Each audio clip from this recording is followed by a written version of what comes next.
history to move forward with a clinical trial that's funded by a company named Geron. So Geron, going back to that very beginning process, the stem cells from Jamie Thompson's lab in that original article are the ones that are in this process that in February of this year, February 2009, the FDA said will allow for the first human clinical trial of embryonic stem cells in the United States. So this is the first time human embryonic stem cells will be used for any indication, and it's an indication that would be relevant for everybody here who's interested in research for spinal cord injury or who has a spinal cord injury. There are public things, this is available just completely free on the internet, that are important about this, and Roman already started to allude to this a little bit, is that when they look at this kind of way of fixing injuries, it's really trying to fix injuries right at the time of injury. So it has to happen within the first, say, 2 weeks in order for this to be effective, because they've tried this in animal models, and after a month, unless you can do something to change the scar's in the way, and you can't get the cells into where to fix it. In terms of that idea of this being kind of like a transplant, for this model, you wouldn't actually have to be on immunosuppression lifelong. So they say that you'd be on immunosuppression for about 60 days, and it's a relatively low-dose immunosuppression, the kind of immunosuppression that you'd use, part of the dose that you'd use for a kidney transplant. So that clinical trial actually made it to a very mature state where they were actually starting to say, well, we need to find places around the United States that would actually be the kind of places where that would happen. When they looked at the actual spinal cords of those animals, there's this process where the cells die and then you get left with a cavity. And if you put the stem cells in below the level of the injury, so this is the bottom of the animal, this is the top of the animal. If you put the stem cells in here at this bottom part, what happens is they grow and fill into this cavity.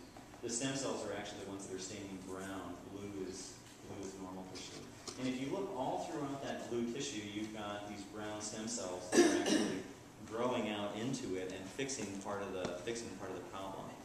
Now, one of the things that had been noticed in the clinical trials was that sometimes as it grows into this area, it would form small cysts in here. And the company ended up, in some of their later clinical trials with animals, showing that those cysts were bigger than they wanted them to be, and they went back and looked at the process and said, could we update the process so that those cysts won't form? And just within the last 3 weeks, three weeks or so, they submitted a letter to the FDA. They submitted their results to the FDA and said, we want to change and update our process for making these. We think that we can make them safer.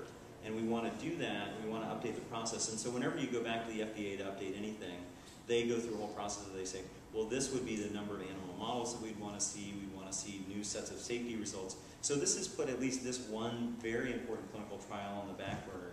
But if I were going to leave you with one thing that I think shows a lot of hope for actually making an improvement in people's lives with stem cells, this is unbelievably exciting, because if the current hold hadn't happened, I think most people would have predicted that these stem cells would have been in humans probably in 2010. I think that most people would probably predict that they're actually going to be in humans sometime either late 2010 or maybe early 2011 in the United States. So this whole bump that Ian Wilmot had talked about with Dolly the sheep, it's right around the corner, and you guys in this room are some of the only people, some of the first people who really, put it into perspective that this is really going to happen. It's not theoretical. It's here. That's essentially sort of the sum of the content for the talk I wanted to go into, and I wanted to leave a little bit more time at the end for questions about stem cells or legislation or anything that you're interested in. So that's